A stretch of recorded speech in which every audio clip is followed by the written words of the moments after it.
A new digital scan of the Titanic has offered an unprecedented insight into the ship's final moments. A detailed three-dimensional reconstruction of the wreck reveals engineers worked to keep the lights on even as the vessel sank. Over 100 years ago, the Titanic disappeared beneath the ocean, but it left behind a trail of haunting photographs, capturing calm moments before the disaster. Some were lost to time, others misunderstood. Now, they're being re-examined with fresh insight. Join us as we reveal 15 rare and mysterious photos taken before the Titanic's tragic end, each offering a glimpse into a world forever changed by one fateful night. Number 15. Photograph of the alleged iceberg before the Titanic crash. The famous Etonian iceberg photo was captured in broad daylight on April 12, 1912, exactly 40 hours before the Titanic met its tragic end. Captain Wood of the SS Etonian, who was a passionate amateur photographer, took the shot around 1600 hours ship's time, capturing the iceberg at 41 degrees, 30 minutes, 0 seconds north latitude, and 49 degrees, 30 minutes, 0 seconds west longitude. Interestingly, those coordinates were nearly the same as the location where the Titanic would later collide, making this one of the rare pre-collision images of the very iceberg that might have led to the downfall of the so-called unsinkable ship. What makes Wood's photograph particularly compelling is its clear origin. In a 1913 letter, Wood described taking the shot with his Kodak camera as they steamed through a dense ice field, and annotated the back of the print with the date, time, and exact position. That original print, measuring roughly 10 times 8 inches, has surfaced periodically at maritime auctions. In 2012, RR Auctions of Amherst, New Hampshire, estimated its value at $8,000 to $10,000, noting that the iceberg's unusual elliptical shape matched survivor sketches number 14, the last known photograph of the Titanic.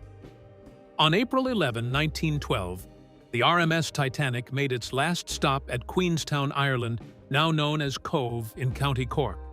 As the ship got ready to set sail into the vast North Atlantic, Father Francis Brown, a young Irish Jesuit priest and enthusiastic amateur photographer, took a hauntingly ordinary photo of the ship from the dock. This image is now acknowledged as the last confirmed photograph of the Titanic while it was still afloat, captured just hours before it disappeared into history. The picture depicts the Titanic from the stern, elegantly anchored offshore, with the tender boats America and Ireland in the foreground. These smaller boats were used to transport both passengers and mail between the shore and the liner. In the background, the Titanic looms large and majestic, with smoke rising from its towering funnels, a clear indication that her engines were running smoothly. Several indistinct figures can be spotted on the ship's decks. These passengers and crew members, unknowingly caught in the camera's frame, were about to encounter one of the most notorious maritime disasters in history. When the Titanic was launched, everyone was in a festive mood. It was regarded as the height of engineering and luxury. Some even called it unsinkable. But just 4 days after that, the magnificent ship would hit an iceberg and go down. Another layer of strange destiny is found in the tale of Father Brown himself. He journeyed on the Titanic from Southampton to Queenstown, capturing his experiences on board with a collection of honest photographs. When he asked his superiors for permission to extend his trip to New York, they denied his request and instructed him to leave the ship. He complied and lived. His photos, including this final one, turned into some of the few remaining visual records of life on the Titanic, and without them, we would have scant genuine visual recollection of those early days at sea. Number 13. The first-class staircase. The aft grand staircase of the RMS Titanic was one of the 2 first-class grand staircases, uniquely located behind the a la carte restaurant on B deck. Built from solid Irish oak and adorned with wrought iron scrollwork balustrades featuring ormolu floral designs, It was about 16 feet wide and extended roughly 17 feet from the bulkhead, rising through 3 decks to give direct access to the restaurant reception area beneath the cafe annex. In contrast to the forward grand staircase, which was topped with an intricate iron and glass dome and a grand chandelier, the aft staircase had simpler cut-glass lanterns for lighting, creating a cozy elegance at the entrance to Titanic's exclusive dining area. The main purpose of the staircase was to connect the A, B, and C decks right behind the reception room of the a la carte restaurant, acting as a classy passage for first-class guests before and after their meals. The nearby reception room, designed in a late Georgian style with rich carmine silk settees and divans, provided a space for diners to wait for table availability behind double doors that opened directly to the staircase landings. This setup echoed the Ritz-inspired design first seen on the Olympic and Titanic, offering up to 137 diners a private alternative to the main dining saloon. From an architectural standpoint, the staircase featured elegant oak paneling reminiscent of William and Mary interiors, with balustrades made of light iron scrollwork adorned with bronze floral swags. Each landing led into paneled reception halls furnished with cozy seating, while the iron-framed glass dome above the forward staircase stood in contrast to the simpler row of marble columns supporting individual lanterns at the aft. The aft staircase measured 16 feet in width and had a 17-foot projection, with its handcrafted Irish oak steps highlighting the White Star Line's dedication to luxury on what was then the largest ocean liner in the world. Step aboard and uncover more brilliant engineering secrets behind one of the early 20th century's most iconic ships. Number 12. The Titanic Gymnasium. The first-class gymnasium on the RMS Titanic was a stunning example of early 20th century fitness, situated on the boat deck just behind the forward grand staircase. It featured a bright, white-paneled area with tiled floors and plenty of natural light streaming in from large windows on the starboard side. Exclusively available to first-class passengers for a nominal fee of 1 shilling per session, the gym provided a refreshing break from the lavish dining saloons. With visits logged from April 10th to April 14th, 1912. In the room, there were 2 stationary cycle racing machines with belt-driven flywheels that tracked distance on dials mounted on the wall. Alongside them was a sliding-seat rowing machine inspired by a racing skiff, and the highlight of the setup was the electric horse and electric camel. Saddles on springs that mimicked equestrian movement to help with balance and vitality. Other equipment included a punching bag, free weights, wall pulleys for resistance training, and even an electric massage device, all imported from top German manufacturers in Wiesbaden. Access to the gym was strictly divided by gender. Women could use it from 9 a.m. to noon, children had their time from 1 p.m. to 3 p.m., and men could come in from 2 p.m. to 6 p.m., all under the watchful eye of Thomas W. Macaulay, the ship's dedicated physical educator. Macaulay not only taught patrons how to use the machines, but also stayed at his post even as the ship was sinking, going down with his charges on the night of April 14th to 15th, 1912. The photographic proof of the gym is scarce yet striking. A studio shot from March 1912, available in the public domain on Wikimedia Commons, displays 2 cycle machines on the right, a mechanical horse in the middle, and a rowing machine on the left, all set against a backdrop of oak paneling and ionic columns. Reverend Brown's photographer documented scenes of guests in formal wear pedaling the bikes, which are now kept in private collections and showcased on websites. While deep-sea expeditions have captured images of the gymnasium's wreck site, much of its wooden paneling and machinery sank down into the Atlantic intact and gradually settled into the seabed, protected from certain corrosive elements. Number 11. The Titanic Swimming Pool. The RMS Titanic had a fancy swimming pool, referred to back then as a swimming bath, that was only for first-class passengers. It was situated on the starboard side of F-deck, close to the Turkish baths, and measured around 30 feet long and 14 feet wide, with a steady depth of about 6 feet. The pool was filled with heated seawater, which was quite a unique feature for ocean liners of that time. The pool area included 13 changing cubicles and 2 shower stalls for added convenience. Access to the swimming bath was separated by gender. Women could use it from 10 a.m. to 1 p.m., while men had their turn from 2 p.m. to 6 p.m. Moreover, men could enjoy complimentary access between 6 a.m. and 9 a.m. There was a fee of 1 shilling, roughly 25 cents, for using the pool, which also covered the cost of a swimming costume. One of the rare known photographs was captured by Father Francis Brown while the ship was being prepared for its maiden voyage. Examining the ship's amenities showcases the luxury standards of ocean travel during that period. Let's delve deeper. Number 10. Titanic First-Class Cabin. The luxurious first-class accommodations on the RMS Titanic were the very definition of Edwardian opulence, giving passengers an experience similar to that of a lavish hotel. Every detail in these areas was carefully crafted to ensure comfort, sophistication, and a feeling of exclusivity. First-class cabins ranged from cozy single rooms to spacious suites. The parlor suites were the epitome of luxury, featuring private sitting areas, bedrooms, and ensuite bathrooms. These suites boasted exquisite wood paneling, elaborate furniture, and soft fabrics, showcasing the lavishness anticipated by the high-class travelers of that era. A few suites even had their own private promenade decks, equipped with reclining wicker chairs, giving guests a chance to savor the sea breeze in seclusion. The first-class promenade deck on the RMS Titanic was a symbol of luxury and relaxation, providing passengers with a vast outdoor area to take in the beauty of the ocean. Stretching about 546 feet along both sides of A deck, this promenade offered plenty of space for leisurely walks and unwinding, letting guests soak in the fresh sea air and stunning views. Equipped with stylish teak deck chairs and wrought iron benches, the promenade was carefully crafted for comfort and socializing.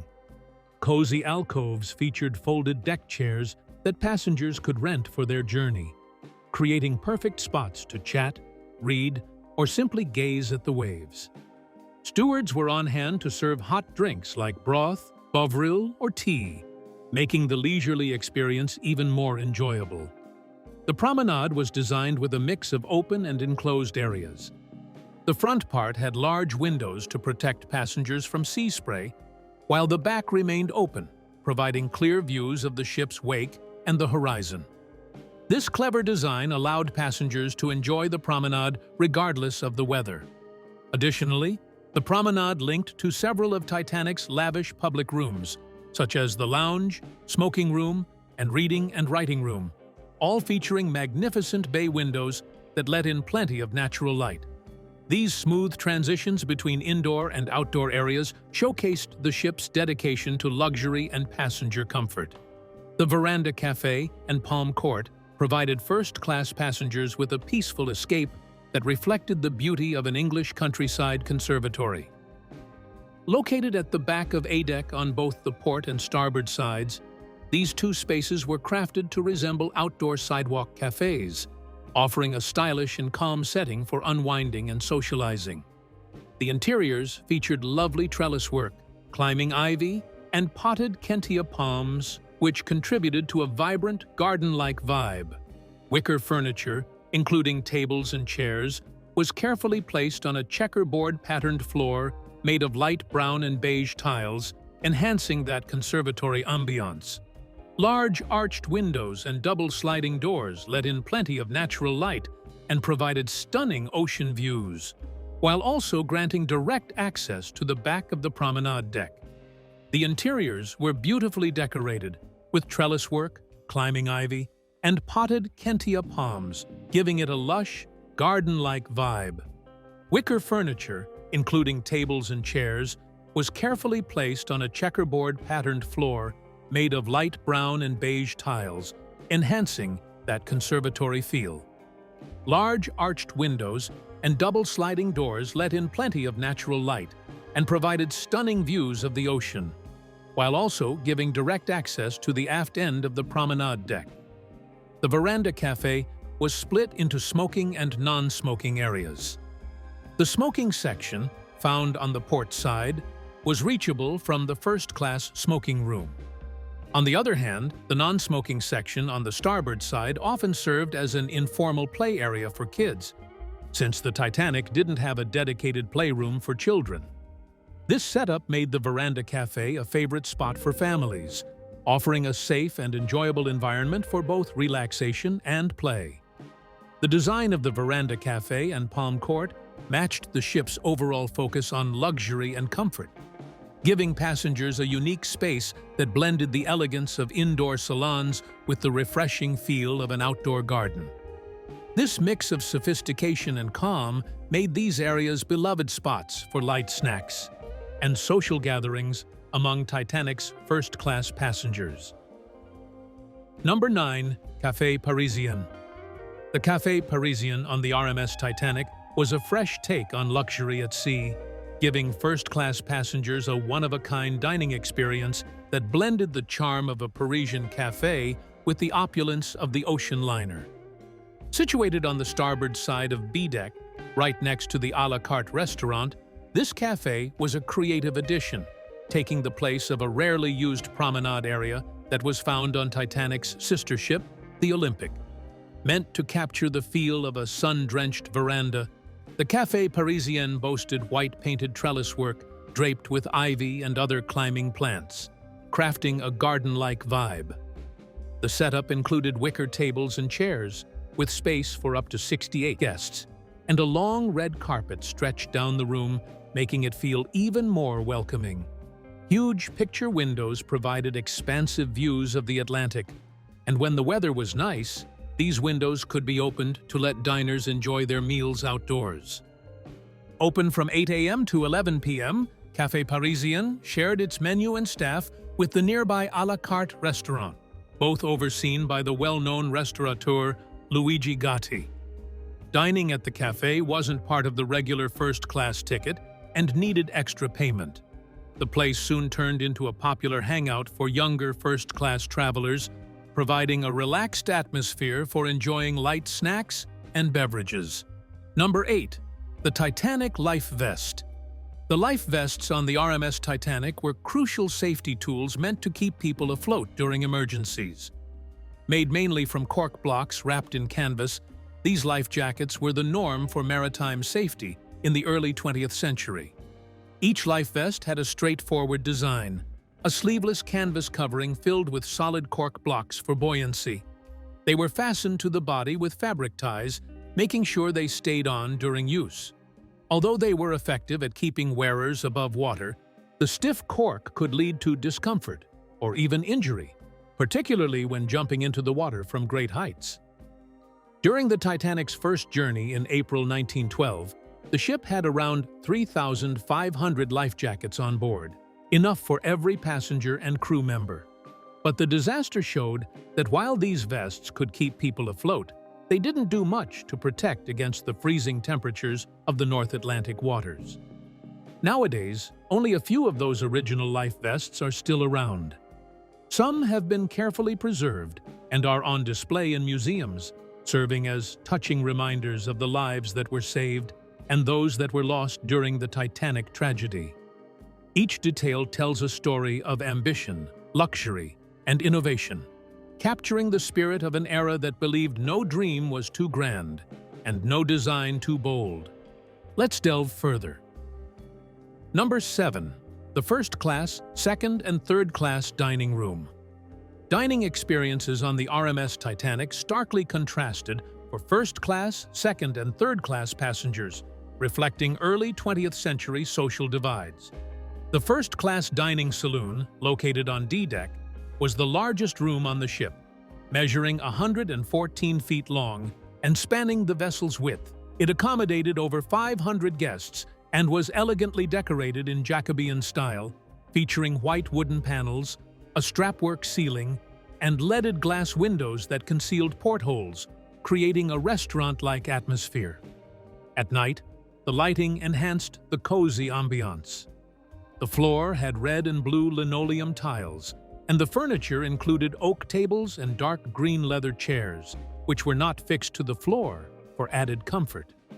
Dining in the first-class saloon was a lavish experience, often with multiple courses. For instance, the dinner menu on April 14, 1912, included oysters, consommé Olga, salmon with mousseline sauce, filet mignons, Lily, sautéed chicken, lyonnaise, lamb with mint sauce, roast duckling, sirloin of beef, and a variety of side dishes and desserts like Waldorf pudding and eclairs. The dining experience was not just about the food. It was also an opportunity to socialize and showcase one's social status.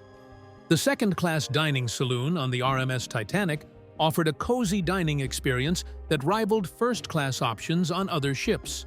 Located at the back of D-deck, it was about 70 feet long and could seat 394 passengers.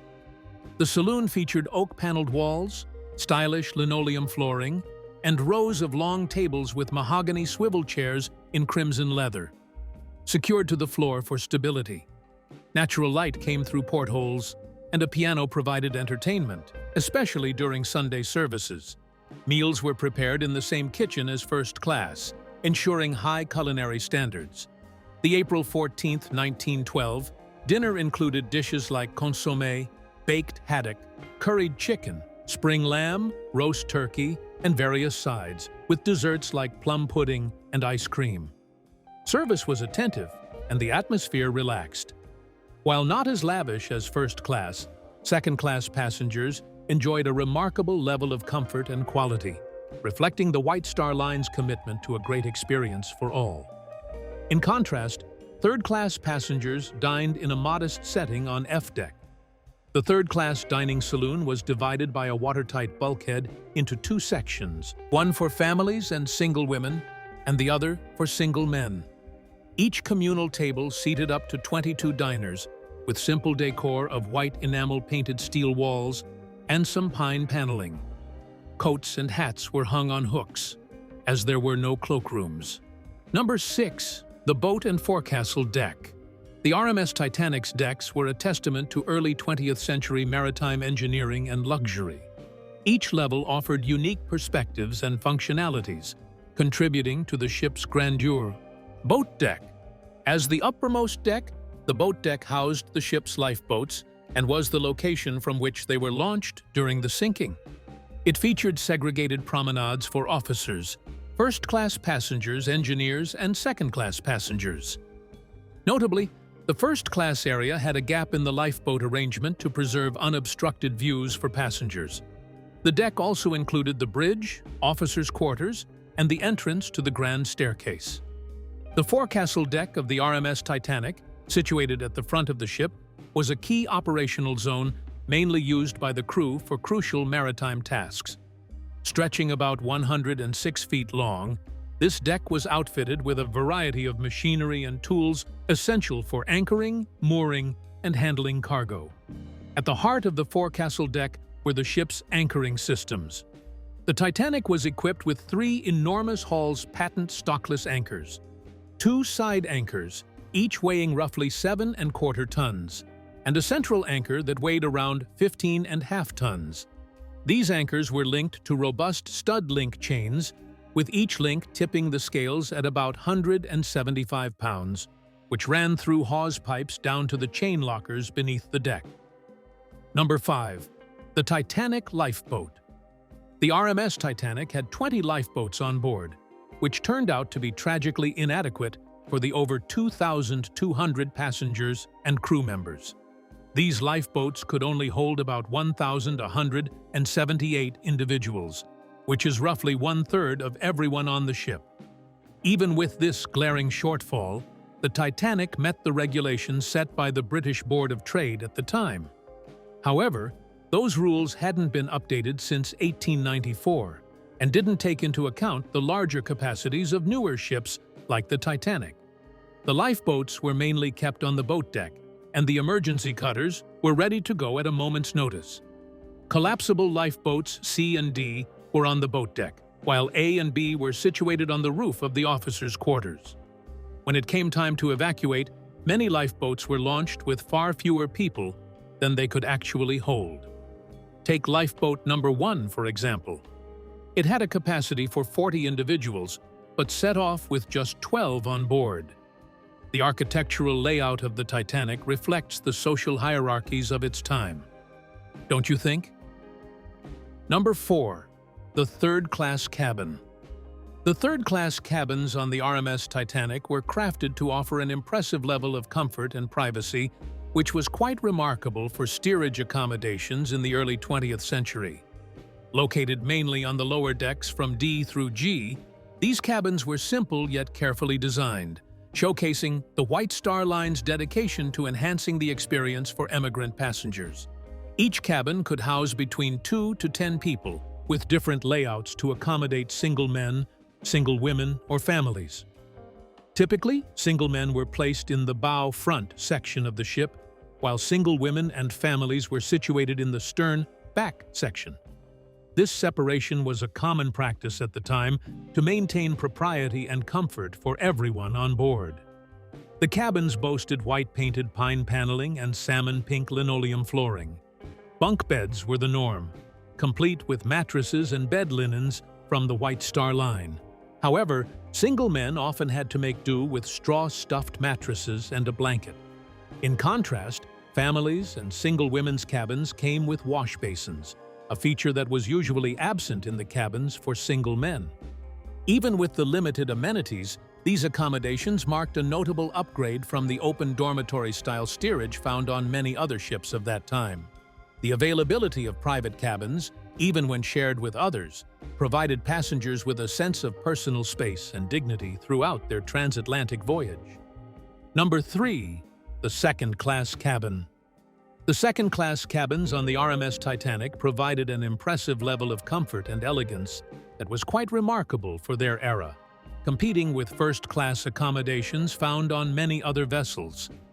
These cabins were mainly situated towards the back of the ship, covering decks D to F, with a few staterooms on E deck labeled as second class or alternate first class to meet the high demand.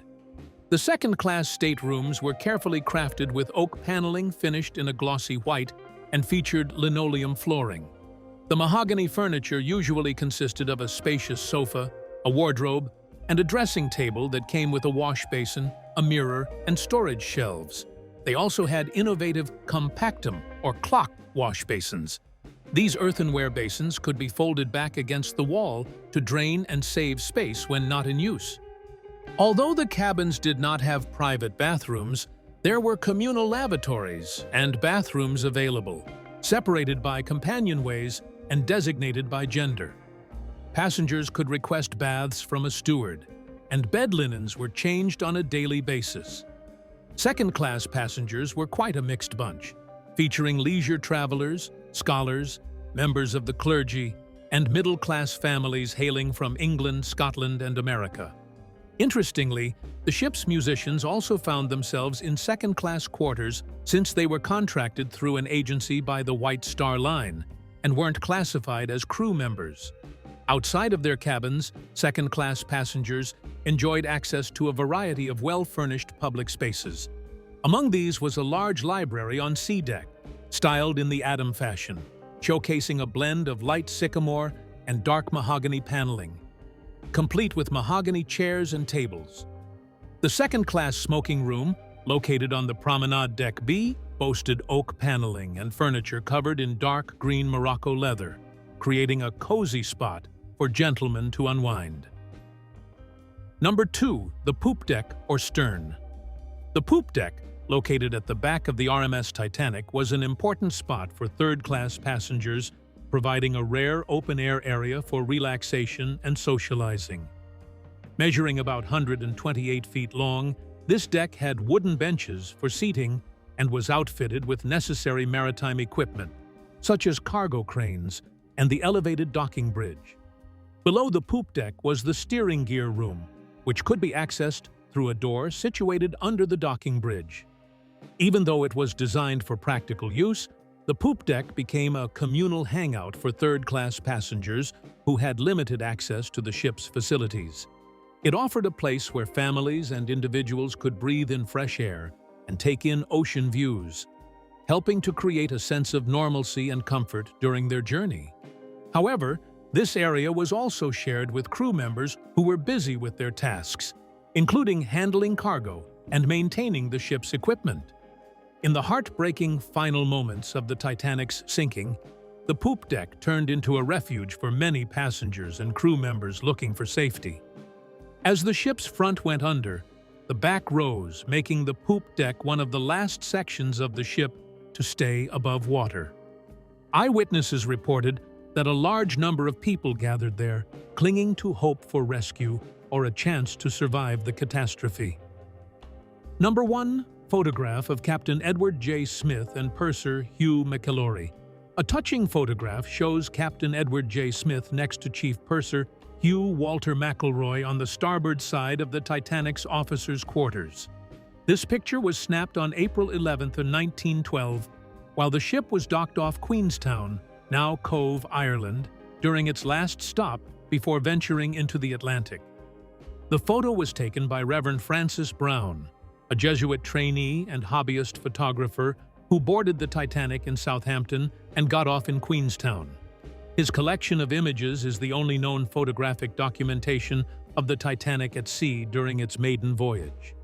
In the image, Captain Smith and Purser McIlroy are captured standing outside the officers' quarters, with the windows of 4th Officer Boxhall's cabin and the captain's quarters visible behind them. This photograph is among the last known images of Captain Smith.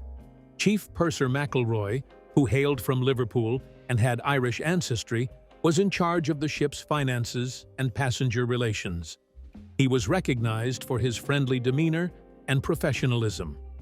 During the sinking, McIlroy was instrumental in helping passengers and keeping order. He was seen assisting with lifeboat loading and reportedly fired shots into the air to stop men from rushing the boats. His body was later retrieved by the cable ship Mackay Bennett and laid to rest at sea. If you enjoyed this video, like and subscribe, and also click the next video shown on your screen.